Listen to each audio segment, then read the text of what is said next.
Okay, Assalamualaikum. So today is first Ramadan, 1443 Hijrah. It's a Sunday. Tapi rasanya Arab Saudi dah puasa semalam. So kita hari pertama, diorang dah hari kedua. A few days back, actually ada jumpa beberapa orang yang dikatakan mencari cahaya lah katanya kan dalam konteks pencarian ilmu ni lah kan, senang cerita. Jadi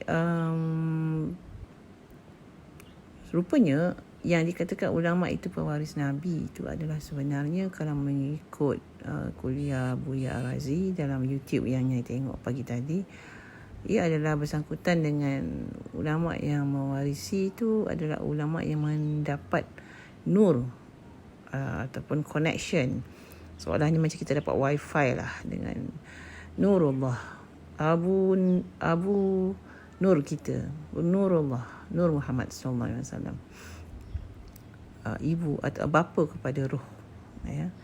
Jadi bila bercakap dalam konteks nur ni, dia bukan bercakap melalui akal dah, dia beyond reasoning, beyond logic. Jadi benda yang bukan logik ni memang adalah suatu perkara yang sukar untuk dihadap dah, senang cerita. Sebab dia bukan ilmu memikir, bukan ilmu yang menggunakan panca indera yang kita biasa guna untuk menyaksikan ataupun membuat analisa. Okay. Setiap Nyai ni orang sains, jadi Nyai faham lah maksud tu. Dan sains itu sendiri adalah satu kaedah ataupun cara kita untuk menerangkan fenomena alam. Dan bila bercakap tentang fenomena alam, alam ini adalah lebih daripada dunia. 7 earth, 7 heavens, kata seorang syekh yang Nyai juga jumpa dalam kuliahnya di YouTube juga.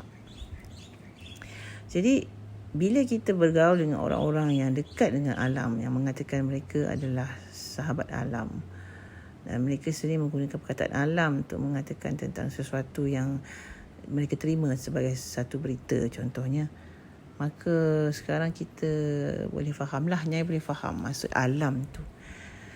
Dan bila kita menonton wayang Puteri Gunung Ledang, dalam babak Bonda Puteri mengatakan cinta, betapa besarnya cintanya kepada Tuah, dan Tuah mengatakan kanda lupa cinta dinda seagung maya.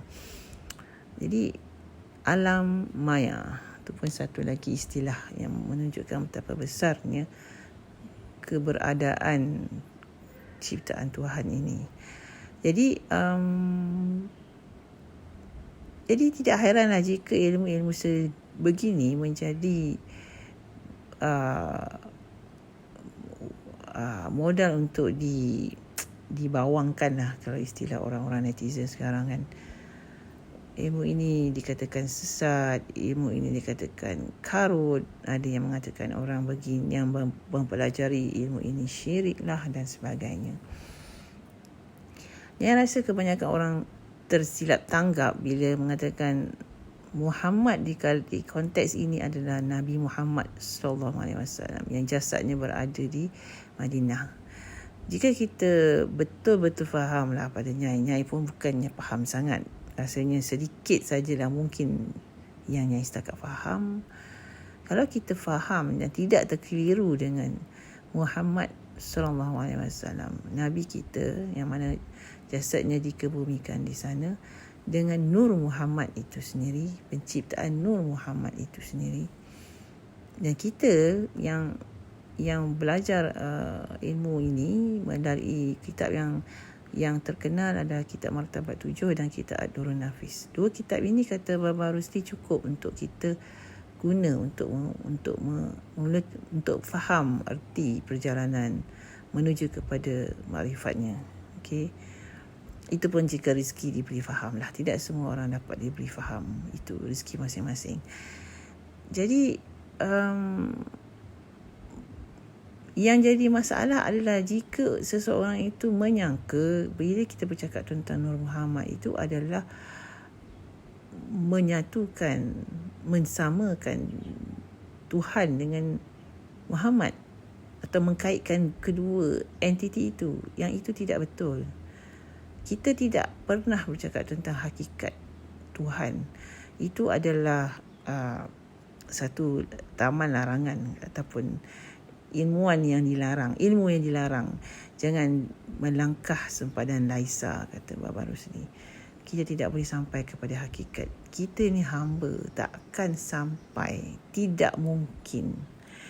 Jadi yang hanya diperkatakan dalam kitab-kitab Nusantara tulisan ulama kita adalah mutiara-mutiara berharga yang menukilkan perjalanan makhluk yang nama hambanya Adam ini, manusia ini, dalam menuju kepada Tuhan berdasarkan konsep ataupun sisi pandang tajalinya sahaja.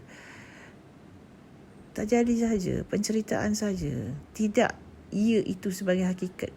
Zat itu tidak mungkin dapat tercapai.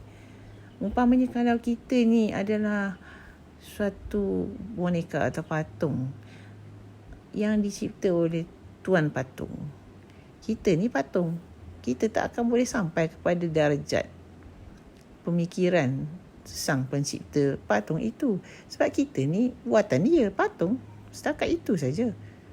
Hatta kita sendiri tak faham pun Tuhan kita tu adalah apa. Nak pandang pun tak mampu, tak daya. Sebab kita ni yang dibuatnya. Jadi kita hanya setakat kepatungan itu saja. Jadi ibaratnya begitu. Dan bila kita belajar lebih baik lagi, diberi faham lebih baik lagi, kita akan mengerti yang lama kelamaan kita ni pun dah tak ada. Hilang. Larut. Lenyap. Lesap. Lebur. Apa lagi nak kata? Tak ada dah kita. Baik. Tak ada. Kita betul lah seperti apa yang sering diwar-warkan dalam cara dakwah Sunan Kalijaga. Dia berdakwah melalui budaya wayang kulit. Contohnya, mengibaratkan penceritaan kita di dunia itu sebagai wayang kulit itu, dipentasnya. Ada sang dalangnya, ada patungnya, ada lampunya, ada pentasnya, ada penontonnya. Sangat mirip kepada penceritaan kita di dunia. Sangat-sangat sama. Kita hanya bayang-bayang saja. Tidak pun kulit itu. Kita bayang saja. Jadi jika kita ni tiada apalah yang akan kita kehilangan sebenarnya. Yang ada cuma dia, yang maha wujud hanya dia, Tuhan yang maha kuasa. Sebenarnya saya teringat hampir 5-6 tahun lepas lah. Pada tahun 2000, mungkin 2014 macam tu. Mula-mulanya itu cuba perkataan Nur Muhammad ni memang bengong lah rasa. Macam apa dia orang cakap ni. Bila dengar kat YouTube lagi tak faham. Tapi kita berasa nak tahu. Tapi kita rasa ni sesat ni. Apalah. Sebab orang yang buat YouTube tu dia cakap pasal air, uap air, panas tapi tak panas lah, macam-macam lah kan. Jadi sangat mengelirukan. Jadi tapi tak macam mana setelah 5-6 tahun lepas tu Nyai dipergikan semula kepada daerah pengetahuan ini dengan keadaan yang berbeza. Setelah melalui beberapa pengalaman yang sangat peribadilah. Rupanya memang dipanggil agaknya ke situ. Jadi tapi satu jalannya nak cakap, bila kita datang duduk di jalan ni, kita memang tak boleh nak kata apa-apalah. Kita hilang kata untuk berkata sebenarnya. Dia jadi macam terpendam, terbendap kat situ. Dia macam dia dah tak ada benda nak cakap lah. Tak ada benda nak cakap lah. Hilang kata-kata. Nak bagi orang faham dah tak boleh. Yang ini seorang pengajar yang jadi cikgu. Jadi kita dah tak boleh nak bagi faham dah orang. Benda tu memang kalau faham lah. Kata faham sudah. Memang betul lah seperti yang Bapa cakap. Dia saja yang beri faham. kita mendengar syarahan Baba, Tuan Guru kita, melalui kitab-kitab yang ditulis oleh ulama kita yang dahulu, itu sebagai ilmu saja, tangga-tangga ilmu saja, hanya sebagai penukilan ilmu saja. Tetapi nak faham tu adalah satu benda yang sangat-sangat luar biasa lah. Dia macam kita klik tau. Kita klik. Kalau kunci tu kita pusing kunci tu dalam mangga, terbuka mangga tu. Macam tu lah ibaratnya. It just needs a click. And that click is so miracle that you cannot even teach anybody how to click it. You just need it to be clicked. So, jadi itulah. Jadi kita tak boleh nak kata tak boleh nak kata apa-apa, tak boleh nak hukum apa-apa. Kita hanya menyaksikan saja. Dan betapa banyaknya kepesongan kita selama ini kalau jika kita tidak sampai kepada mengenalnya kita kepada dia tu. Mengenal diri, mengenal dia tu. Dicampur pula dengan budaya orang Melayu yang sangat tinggi emosi dan kebatinannya. Ya. Jadi itu juga ada satu peranan yang sedikit. Kalau kita tak faham dan pandai bawa agama dan budaya, dia jadi sengit. Dia tak salah lah, dia sengit je.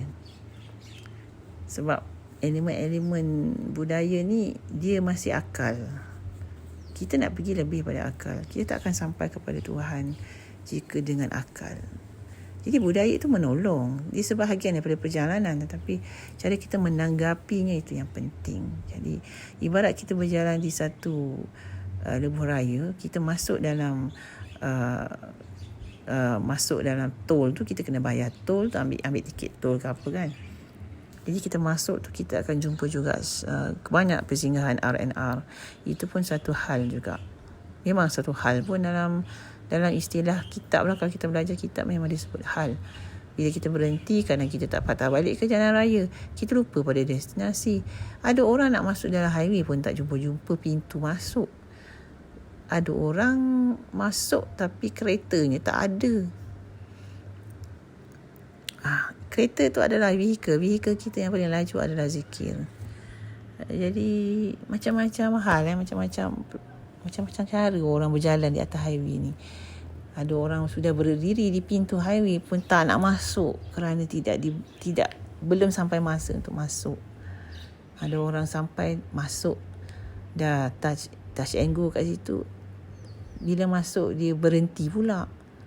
Ada yang berjalan dengan laju, jumpa R&R, terpesona pula, berhenti lama di R&R. Tak patah balik masuk ke dalam highway. Jadi macam-macam lah. Macam-macam. Jadi at the end of the day, betul lah seperti kata Baba, sebenarnya guru itu yang sebenarnya. Guru itulah dia yang selepas amalan kita tu guru tu yang akan disandarkan pada kita, pada nyai kita punya engine lah, senang cakap macam engine kita lah. Ibaratnya kita ada kereta, tapi kalau enjin kita sisi rendah ni, dia jadi lambat ataupun mungkin tak sampai ke. Tapi dengan adanya guru di depan kita, rabitah guru kata Baba tu, sampai kepada Rasulullah SAW, the magical boost will be blessed on us. Tu je yang kita nak, cangkuk dia tu, rabitah dia tu. Because there's no other reason. Kita pun nak, amalan kita tak boleh. Amalan kita kecil, sikit sangat, rendah sangat kita ni. Tak boleh nak kata apalah kalau nama amalannya sekelumit ini. Dengan dosa yang banyak bertimbun-timbun ini kan. Jadi guru tu sangat mulia. Sebab itu adab itu sangat penting sekali dijunjung. Kita mungkin nampak kita memuliakan makhluk sebab guru itu juga manusia macam kita. Tetapi bila kita faham erti ilmu ini, kita faham bagaimana penciptaan Nur Muhammad itu turun kepada Adam, kepada sahabat, kepada guru, kepada murid. Gaib murid timbul balik guru, gaib guru timbullah kepada ulama, gaib ulama timbullah Nabi, gaibnya Nur yang adalah zat atas sekali. Yang mana bukan zat pun sebenarnya Tajalli zat. Mungkin yang ada tersilap kat sini, tapi ibaratnya begitulah. Okay. Kadang-kadang yang cuba nak hafal juga bibit-bibit baik kata-kata Baba tu supaya kita tak tersilap cakap. Istilah-istilah dia banyak juga yang kita masih belum faham, tapi Alhamdulillah penceritaan dia boleh difahami lah. Sebab Baba menggunakan bahasa yang sangat layman. Tapi itulah, it just need to be clicked. That's it. There's no other way. Dan kata Baba tadi, kenapa kita tak sampai pada makrifat? Sebab hati kita kotor. Jadi, at the end of the day, hati. Bukanlah amalan kita yang kita kumpul berguni-guni itu. Hati. Hati itu kena bersih. Jadi, sebab itulah syurga itu adalah sebenarnya rahmat dan kasih sayang dia. Dan kita jangan terpedaya dengan dunia yang mana you get a reward and then you must earn it. You must earn and get a reward and you must get what you are supposed to get. No. That only happens in dunia, but not there. Okay. Allah tengok hati kita. Itulah pesanan guru. Banyak guru kita dengar itu saja cerita dia. Hati yang bersih. Jadi di zaman media sosial yang sangat galak ni, yang rancak ni, semua benda disandarkan kepada penzahiran di mata atau penzahiran di telinga, penzahiran di alam panca indera lah orang cakap.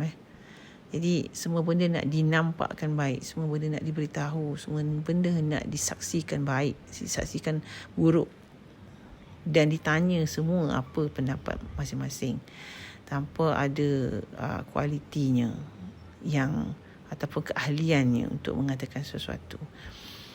So this act of putting a third party, which is actually the social media, as a judgment platform for anything that we do on earth, basically, sampai ke bilik tidur pun kita tunjuk kan, sampai kita buat benda-benda Allah yang pelik-pelik yang dalam tempat yang eksplisit pun kita nak tunjuk kan, sampai kita buat ibadat pun kita nak tunjuk pada manusia yang lain melalui social media kan. Jadi all this act of putting a third party as somebody who will judge you as a good or as a bad person is actually an act of a devil. I can say that. Okay. Dia memang nak mengarahkan kita kepada itu. Kerana sebenarnya jika kita faham dan kenal dia, kita tidak akan meletakkan apa pun antara kita dan pencipta. Mentah lagi pada hujung pemahaman itu sebenarnya yang wujud pun hanya dia. Tidak ada yang menyembah, tidak ada yang disembah sebenarnya. Yang maha wujud hanya dia. Satu, Esa, Ahad. Qul huwallahu ahad. Jadi Allahu nurus samawati wal ard. Allah yang maha besar. Allahumma salli ala Sayyidina Muhammad wa ala ali Sayyidina Muhammad. Jadi kita doakan agar semua guru-guru kita diberkati. Janganlah kita termasuk dalam golongan orang yang menghina guru atas apa juga sebab sekalipun. Kerana guru ni adalah satu makhluk yang istimewa. Dan guru yang paling guru, bapa segala guru adalah guru, penghulu segala nabi, penghulu segala manusia, penghulu segala kejadian, iaitu Nabi Muhammad SAW. Jadi yang biasa kalau kita menghina guru lah kan, kita menghina profession guru, maka kita tahulah, kita fahamlah siapa lagi yang termasuk dalam golongan guru tu kan. Termasuk ibu bapa kita, mereka adalah guru kita yang pertama. Hanya guru yang faham apakah dia tugas seorang guru dan cara mana dia melibatkan diri sebagai seorang guru dan mendidik, prinsip mendidik itu. Jadi kita sebagai anak murid, kita buat cara anak murid. Kita sebagai hamba, kita buat cara sebagai hamba. Kita sebagai anak, kita buat cara sebagai anak. Kita sebagai mak, kita buat cara sebagai mak. Masing-masing ambil peranan masing-masing yang buat terbaik. Itu saja. Lakonkanlah adegan kita yang terbaik mungkin, seperti yang diberi dalam peranan kita dalam wayang gambar dunia ini. Itu sajalah kan. Lama dah tak buat podcast ni sebenarnya. Tak tahulah. Masa semakin suntuk, itu sajalah yang boleh cakap. Assalamualaikum warahmatullahi wabarakatuh.